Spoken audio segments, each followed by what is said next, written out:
सति परमात्मन् माद्रशान् मुग्धान् कथम तनुवशत्वान् बुद्ध के शान्यजेयम् सुगतम गधरं वागधीशं शिवं जितभवमभिवन्दे भासुरं श्रीजिनं वा।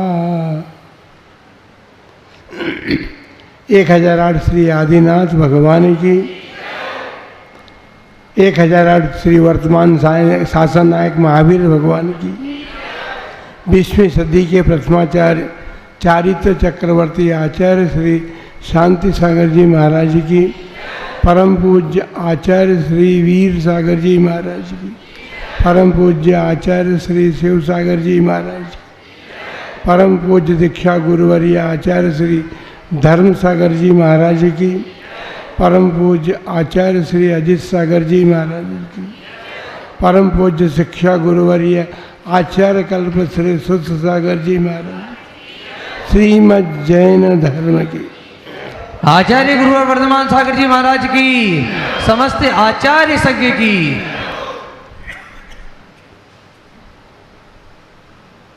कोथली नगर गांव में महावीर जी कमेटी आई थी, केवल इसलिए कि वहाँ भी मस्तकाभिषेक होना है। हम तो ये समझे थे कि 3 बार बाहुबली का मस्तकाभिषेक संघ ने करा दिया, इसलिए महावीर जी कमेटी भी अब आई है।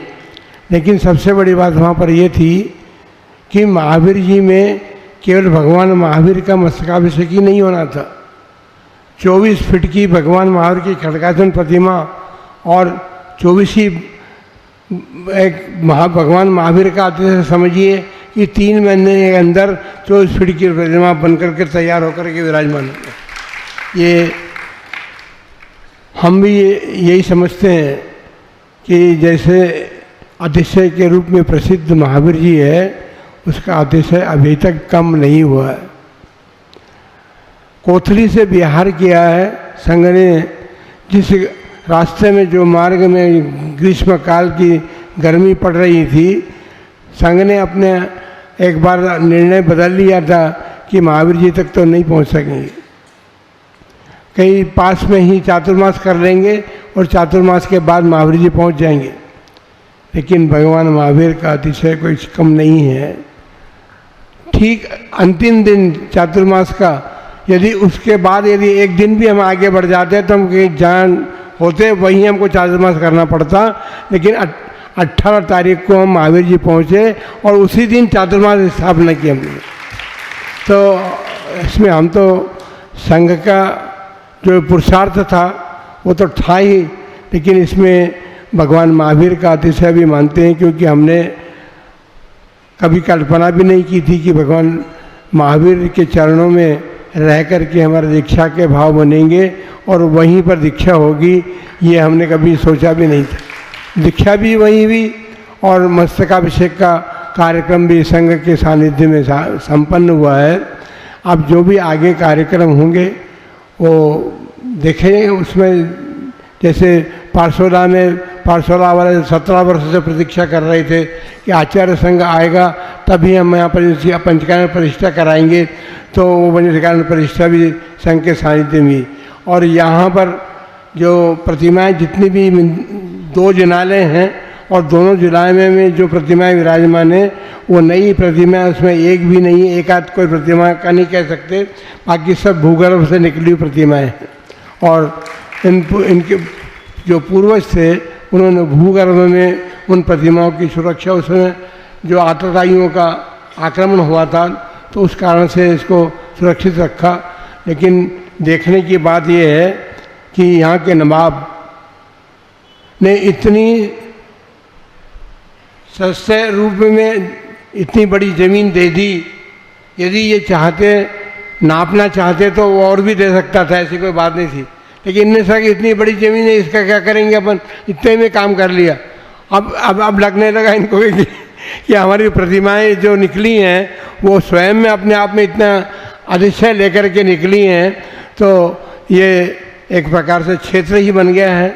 और क्षेत्र बनने के साथ साथ यहाँ पर इसका विस्तार भी हुआ है। हमने 55 वर्ष जैसे चातुर्मास किया था, वो तो केवल धर्मशाला जहाँ चौके लग रहे हैं उसी में हमने चातुर्मास किया था, लेकिन अब तो काफ़ी बड़ा हो गया है क्षेत्र। तो अब कोई भी क्षेत्र हो, चाहे महावीर जी हो, चाहे पद्मपुरा हो, चाहे ये टोंक जिला का अतिशय, और बहुत सारे क्षेत्र भी इस एरिया में पुराने भी हैं और नए भी बनाए गए हैं, लेकिन महावीर जी जैसा अतिशय क्षेत्र तो कहीं नहीं देखा। क्योंकि महावीर जी की देन है कि हम दीक्षा ले सके। उसका कारण बता दें आपको कि हमारी माँ जो थी उसे 12 संतानें खो दी थी हमारे जन्म से पहले, स्वर्गस्थ हो गई थी। उसने ये कल्पना की थी, महावीर जी में उल्टा स्वस्तिक बना के आई थी शिखर पर, कि ये 13वीं संतान बच गई तो मैं आकर के वापस स्वस्तिक को ठीक करूँगी। स्वस्तिक उल्टा बना था, स्वस्तिक को सीधा बनाऊँगी, लेकिन वो चली गई। हमको पता तो नहीं था, लेकिन वो स्वस्तिक सीधा हो गया महावीर जी में, क्योंकि हमारी दीक्षा वहाँ पर हो गई, इसलिए वो महावीर जी में वो स्वस्तिक सीधा हो गया। तो बंधुओं, उस क्षेत्र के अतिशय में कोई कमी अभी तक भी नहीं आई है और आएगी भी नहीं, क्योंकि वहाँ पर जो भगवान महावीर विराजमान है उनमें अत्यधिक पावर है। सबसे बड़ी बात है कि चाहे महावीर जी की प्रतिमा हो, चाहे पद्मपुरा की प्रतिमा हो, किसी जैनी के हाथ में नहीं लगी। गुजरों ने निकाली भगवान महावीर की प्रतिमा और पद्मपुरा की जाटों ने निकाली है, और जैन समाज को मिल गई वो प्रतिमाएं, और वो प्रतिमाएं मिली क्या है, भव्य मंदिर दोनों जगह बन गए। और ये अतिशय जो प्रतिमा का था, उस अतिशय का प्रतिफल सारी समाज भी, सारे देश की समाज भी इसको देख रही है। प्रतिवर्ष इतने दर्शनार्थी वहाँ पर जाते हैं। वो अतिशय अभी यहाँ बड़ा कायम है कि जब वहाँ रथ यात्रा निकलती है तो गुजर परिवार का व्यक्ति आकर उस रथ को हाथ नहीं लगाता, तब तक रथ नहीं चलता। इसलिए ये अतिशय क्षेत्र कोई सामान्य अतिशय क्षेत्र नहीं है। हमको तो लगा कि 24 फीट की प्रतिमा 3 महीने में तैयार हो जाना, यह बहुत बड़ी बात है। और वो क्षेत्र बन गया, 24 ही बन गई। अब उसका विकास भी हो रहा है। तो ये सारा बातें क्षेत्र की होती है। कोई किसी क्षेत्र पर अतिशय होता है।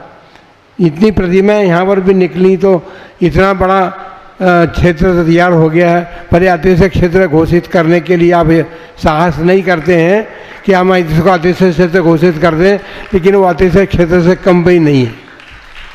भगवान की इतनी सारी प्रतिमाएं मिलना, और अपने पूर्वजों ने रखी थी उनको, लेकिन उनको भी पता नहीं तो वो भी चले गए।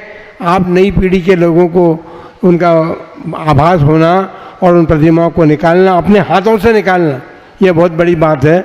और आपने ये क्षेत्र पर उस प्रतिमाओं को विराजमान किया है। अभी इस क्षेत्र के प्रतिमा बनाने अभी दर्शन करेंगे महावीर जी क्षेत्र के ट्रस्टीगण भी जो आए हैं, कि किस प्रकार से शांतिनाथ भगवान का वो जो पीछे भामंडल बना है वो तो देखने लायक है वास्तव में। ऐसा लगता है, और हमने तो देखा भी नहीं था, अभी हमने देखा, क्योंकि वो प्रतिमाएं बाद में निकली हैं। वो प्रतिमाएं बाद में निकली तो फिर उन्होंने उसको और विस्तार दे करके अच्छे रूप में बनाया है। इसलिए मंदिर को यहाँ के भी देखेंगे। महावीर जी का तो अतिशय अब सर्वविदित है, इसमें कोई दो राय नहीं है, लेकिन आदिनाथ भगवान का अतिशय भी कम नहीं है। कि हम कल्पना भी नहीं कर सकते थे कि हम टोंक तक पहुँच जाएंगे, लेकिन यहाँ के लोगों ने भगवान आदिनाथ के सामने प्रार्थना रखी कि भगवान किसी प्रकार संघ पहुँच जाए और यहाँ चातुर्मास हो जाए, ये बहुत बड़ी बात। तो संघ पहुँचा और उस अतिशय का फल भी आप लोगों को मिला है, और संघ ने यहाँ चातुर्मास स्थापना की है। इसलिए तीनों ही अतिशय क्षेत्र बड़ी प्रसिद्धि को, वो 2 अतिशय क्षेत्र सारे विश्व में प्रसिद्धि को प्राप्त हो गए हैं, लेकिन आप ये अतिशय क्षेत्र भी कभी न कभी प्रसिद्धि को प्राप्त अवश्य होगा। और ये अतिशय क्षेत्र तीनों अपने धर्म के प्रभावना करने में और प्रचार प्रसार करने में जो कार्य कर रहे हैं करेंगे वो अतिशय होगा और उससे धर्म सभी संसार के लोग जानेंगे। जय बोलो महावीर भगवान की। टोंक जिला वासियों का सौभाग्य रहा है कि संघ ने टोंक जिले के केंद्र बिंदु टोंक नगर में चातुर्मास स्थापना की। बंधुओं, कभी कभी सौभाग्य ऐसे क्षण आते हैं जो हमारे जीवन को सार्थकता दे जाते हैं। संघ का चातुर्मास होना एक बात है और संघ के चातुर्मास में प्रभावना धर्म की हो, इसके लिए जो समाज पुरुषार्थ करती है वो पुरुषार्थ अपने स्थान पर है। संघ के सानिध्य में भगवान जैनेन्द्र की पूजा होना ये अपने सौभाग्य की बात है। प्रतिदिन हो रही है, लेकिन वो कृत्रिम चैतन्य की पूजा आप कर रहे हैं। अकृत्रिम चैतन्य की पूजा होना उसका एक बड़ा महत्व होता है, क्योंकि हम उन अकृत्रिम चैतन्य में तो जा नहीं सकते, क्योंकि देवों के द्वारा वहाँ पर पूजा होती है। अकृत्रिम का मतलब है किसी के बनाए हुए नहीं है वो, और जो बनाया हुआ किसी का नहीं वो नष्ट भी नहीं होता।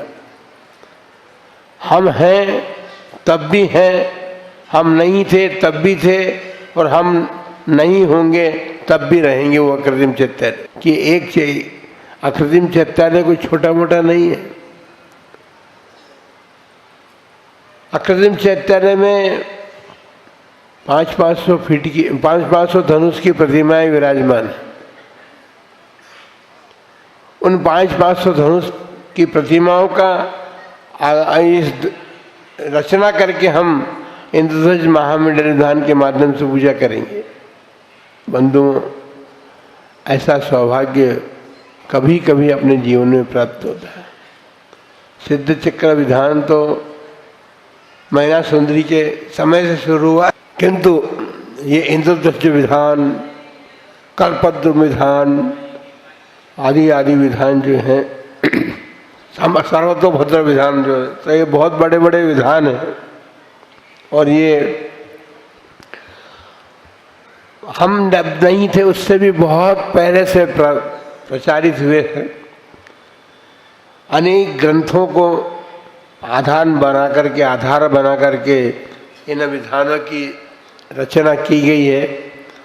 और इस समय आरिका ज्ञानवती माता जी के द्वारा जो विधान बने हुए हैं वो सारे देश में अपनी धूम मचा रहे हैं।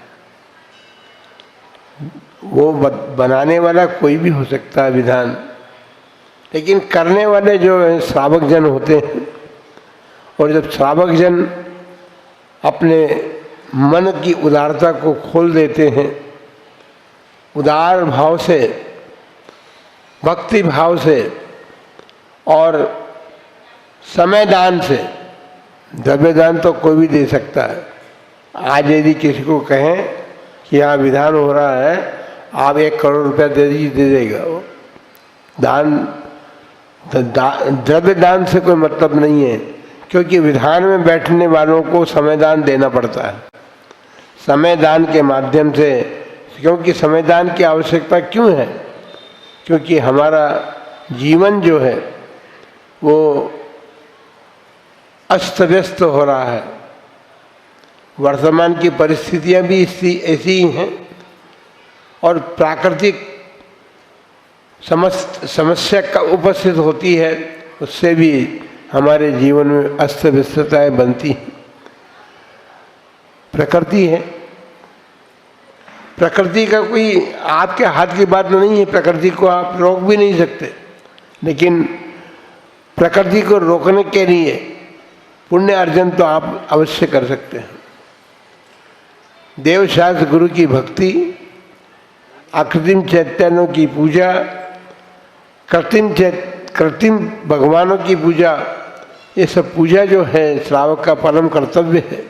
और परम कर्तव्य के माध्यम से यदि श्रावक जन अपने कर्तव्य के पालन करने के प्रति उत्सुक रहते हैं और उस उत्सुकता पूर्वक भक्ति भाव से आप यदि इन अनुष्ठानों की महापूजाएं संपन्न करते हैं तो समझ लीजिए कि आपने अपने जीवन में बहुत कुछ प्राप्त कर लिया।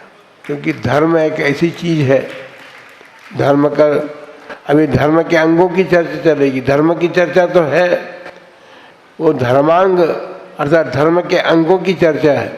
क्योंकि क्षमा भी धर्म है तो मार्दव भी धर्म है, तो इसलिए धर्म के 10 अंगों की चर्चा भी आप सुनेंगे।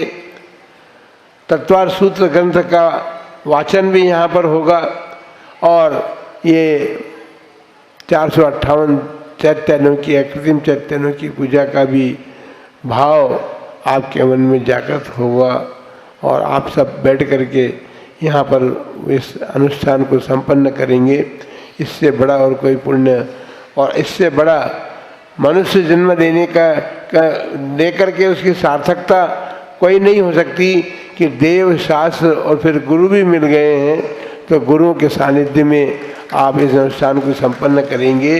ये महान पुण्य का उपार्जन करेंगे और महापुण्य का फल ये है कि आपने कुछ पिछले जन्मों में पुण्य किया होगा, उसी का ये फल है कि आपको सभी कारण एक साथ प्राप्त हो गए हैं।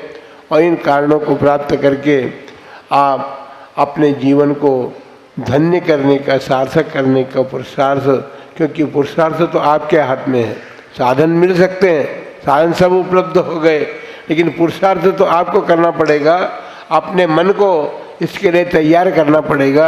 मन यदि तैयार हुआ तो फिर कोई बाधा आपके बीच में नहीं आ सकती जिसके कारण कि आप इस पुण्योपार्जन कार्यों को नहीं कर सकें। अतः आप सभी के लिए मंगल भावना है और ये मंगल प्रेरणा है कि जीवन को अर्थात मेरी आत्मा को जो मंगल स्वरूप बनाता है, परमात्मा पद को दिलाने वाला है, ऐसे इन परमात्माओं की अब पूजा करेंगे तो ये पूजा जो है हमारे लिए भी परमात्मा पद को प्राप्त करने का मार्ग खोलेगी और आप अपने जीवन को सार्थक कर सकेंगे। क्योंकि वर्तमान का वातावरण कुछ और दिशा में बह रहा है, नदी की धारा दूसरी दिशा में बह रही है, उसको पुरुषार्थ अपने को करना है और पुरुषार्थ ये करना है कि हम अपनी धारा को अपने परिणामों से ऐसा पुरुषार्थ होगा कि धारा को वापस लौटाने का प्रयत्न हम करेंगे तो आपको जो प्रतिफल मिलना है मनुष्य जन्म को प्राप्त करने का वो अवश्य प्राप्त करेंगे। इन्हीं मंगलमय भावना के साथ जो लोग इंद्रधनुष महामंडल विधान की